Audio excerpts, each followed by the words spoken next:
Decision है। एक तो आज का इजलास जो डेमोक्रेट पैनल का पहला इजलास है वो अपनी गवर्निंग बॉडी पर मुकम्मल एतमाद का इजहार करता है और उसकी तमाम खदमात पर खराज तहसीन पेश करता है।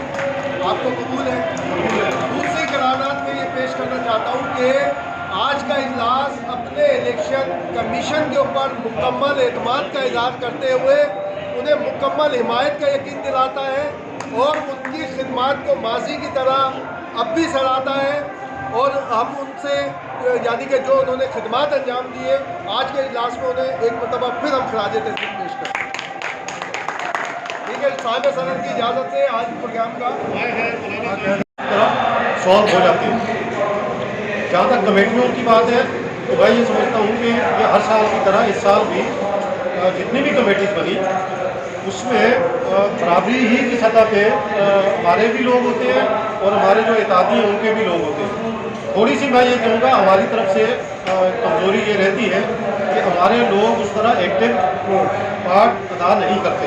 जिस तरह के मैं एक मिसाल दूँगा, अभी हमने ये कमेटी बनाई जो गिफ्ट वाली कमेटी फैमिली गाला में, उसमें रशीद मेमन की सरबराही में बनाई।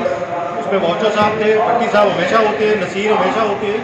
तो इन्होंने बहुत एक्टिव रोल अदा किया तो ये बहुत नुमाया नजर आए। अब दीगर दोस्त अगर दूसरी कमेटियों में जैसे उनका होता है तो अगर वो अपनी प्रेजेंस शो करें, ठीक है ना, तो डेफिनेटली आपको अपनी मौजूदगी वहाँ नज़र आएगी। तो ये थोड़ा सा मिलजुल के पुश करने वाली बात है। जहाँ ये बात है कि जी हमें हिस्सा नहीं मिलता, ये बात मैं नहीं समझता कि ये करेंगे। ये मुगल कहाँ है पता नहीं चला गया। मुगल से मैंने खुद नाम लिए। मैंने कहा भाई तुम जो नाम भी दो, क्योंकि मुगल ये सारे मामला देख रहा था KUJ के भी और चीज़ें। मैंने कहा जितने नाम दो जी जी जी हाँ। और उसमें वो सारे हमने कमेटियों में रखे, जिस कमेटी में थे। गवर्निंग बॉडी में हमारे अगर 4 लोग हैं फ़र्ज किया और 5वां जो है नायब सदर है, ठीक है। तो मैंने एक से पूछा भाई कौन सी कमेटी की आप सरबराही चाहते हैं। गवर्निंग बॉडी की मीटिंग के दौरान पूछा। इस बात के गवाह हैं रशीद मेमन, अजीज़ संगोर बैठे हैं, वसी बैठे हैं। तो क्या उनको जिसने इस बात का ख्वाहिश का इजहार किया कि मैं इसको हेड कर सकता हूँ या मैं इसको डिलीवर कर सकता हूँ, क्या उसको कमेटी के उसको वो नहीं मिला, चेयरमैनशिप नहीं मिली। तो ये बातें सिर्फ करना ये मेरे ख्याल में मुनासिब उस तरह नहीं है। आप जितनी अपनी प्रेजेंस शो करोगे वो आपको उतनी स्पेस मिलती चली जाएगी। जितना आप अपना स्ट्रेंथ शो करोगे, जितनी मेजॉरिटी शो करोगे, वो आपको मिलती चली जाएगी। और ठीक है, मैंने थोड़ा सा इस साल जाहिर है मुझे दोस्तों ने पुश किया, सईद सरवाजी बैठे, ये तो मेरा रोज़ाना की बुनियाद पे एहतसाब करते रहे। मतलब रात दिन इन्होंने जितना मुझे मोटिवेट किया कि भाई वो फलां चीज़ क्यों नहीं हुई, ये अभी तक क्यों नहीं हुआ। हाँ, वो इनका मैं ये समझता हूँ कि इनका क्रेडिट है कि इन्होंने जितना मुझे मोटिवेट किया, मेरा जितना एहतसाब किया, इतना कभी किसी सदर का एहतसाब नहीं हुआ जितना मौलवी ने भी। मौलवी को मेरा गुलाम नारे भी लगाते रहे। आज इन्होंने तारीफ की, बड़ी अच्छी खुशी की बात है। और देखिए हमारा ये नसरुल्लाह जमाली और सईद कुरैशी, नसरुल्लाह जमाली, उनकी उसमें हमने जावेद महर उन लोगों की कमेटी बनाई पिछले जनरल कौंसिल में जो सिंधी वर्जन प्रेस क्लब के आइन का, तो उन्होंने माशाल्लाह इतना अच्छा काम किया और उसकी भी लॉन्चिंग हो गई। तो ये सारे काम आपने बहुत अच्छे किए हैं। चाहे मस्जिद का काम हो, लॉन का लॉन बहुत शुरू में रशीद मेमन में, और ये जो इसके कोविड के जो आपको वो लगी वैक्सीन, उसके लिए मैं समझता हूँ कि हमारे जो हेल्थ कमेटी या दीगर दोस्त उसमें नाकाम हो चुके थे। रशीद मेमन लेके आया जी जी, वो तो है बहुत हाँ। तो मसला ये है कि वैक्सीन का एक इतना बड़ा इशू था हमारे लोगों को। एक तो ये है कि वो उससे आगाही नहीं दी उनको, और दूसरी हमारी एक सुस्ती होती है जर्नलिस्टों में, वो अपना भी ख्याल नहीं रखते ना अपनी फैमिलीज का ख्याल रखते हैं। तो वो कहते हैं जी वहाँ रश होगा, वहाँ कैसे जाऊँगा, वो होगा। तो प्रेस क्लब में वैक्सीन सेंटर लगा, उसके लिए मैं समझता हूँ कि रशीद मेमन का किरदार जी जी वो काबिल तहसीन है। उसको भी लोगों ने मुतनाज़ा बनाने की, जो लोग इसको करना चाहते हैं वो तो करते हैं। यानी उन्होंने कहा कि 5000 डोजेज, भाई 5000 डोजेज तो आती ही नहीं थी। हाँ, तो मतलब वो तो करते रहते हैं जो भी इशू।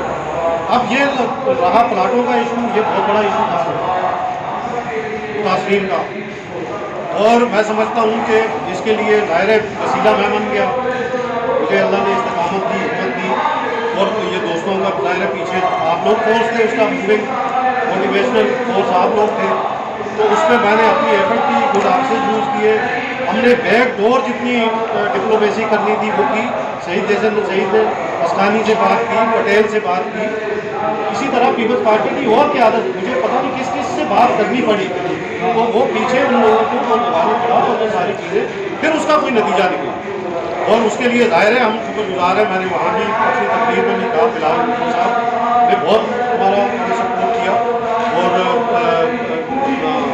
सीएम गुलाम अली शाह साहब मिनिस्टर हैं, उन्होंने ये समझे कि ये जो ग्रांट है 2015 में भी उन्होंने मेरे कहने पे उसको बजट का हिस्सा बनाया,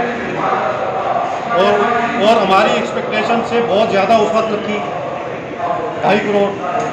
तो इस साल जब मैंने उनसे सिर्फ एक मुझे कहीं निजी लेवल में मिल गए तो मैंने कहा जी जी जी, तो वो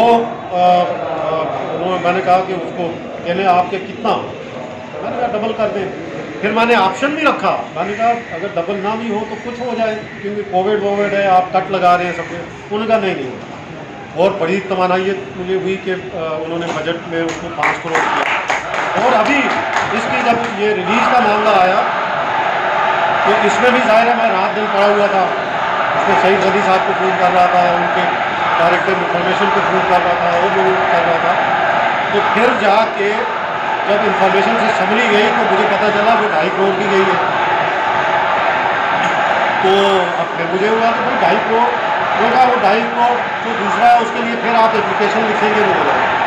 अच्छा, लकीली इस दौरान मेरी सीएम से मीटिंग हो गई, तो मैंने सीएम साहब से कहा जब इतनी मेहरबानी की तो ये पूरा आप हमें 5 करोड़ दें।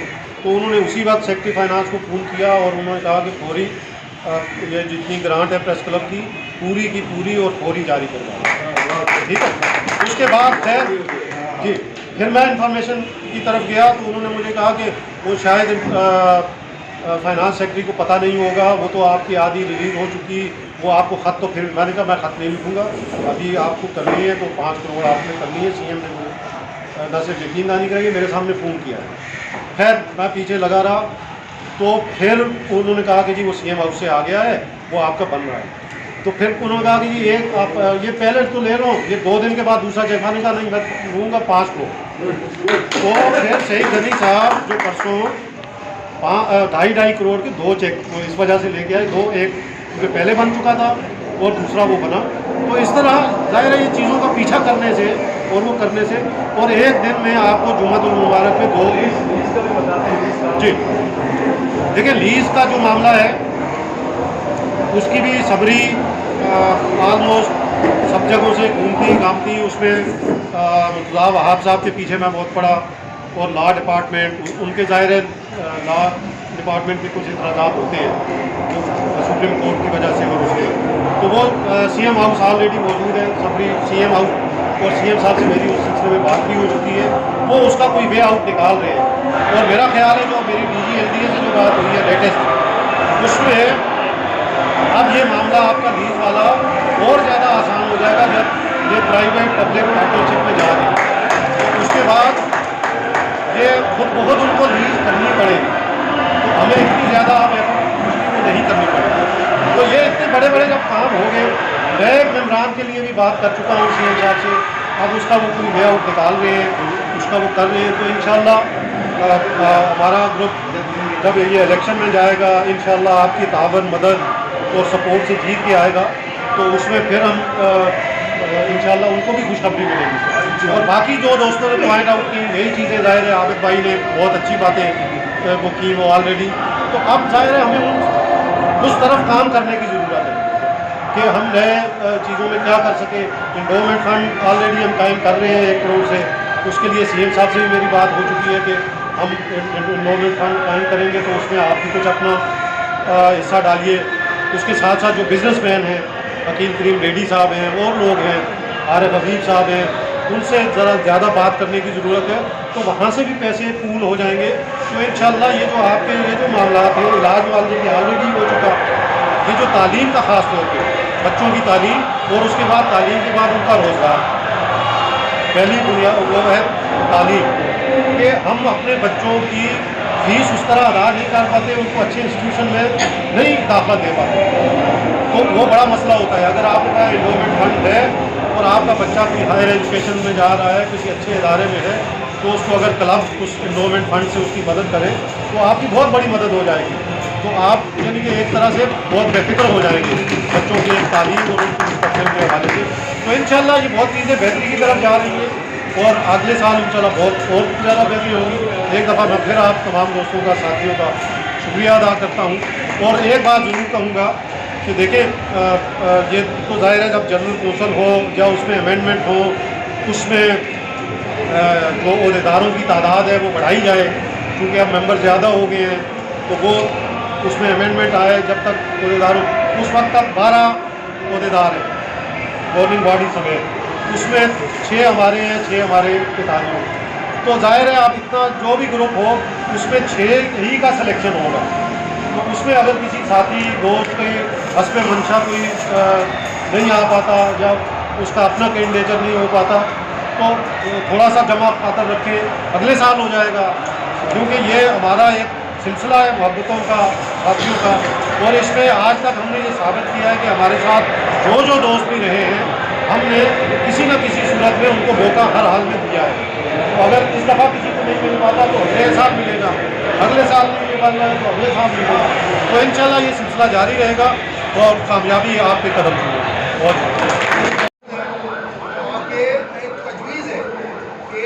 जो नॉमिनेशन की फाइनलाइजेशन के लिए वो एक सीनियर बैठ के फैसला भी करेंगे और नॉमिनेशन फॉर्म भी जो जमा कराए जाएंगे।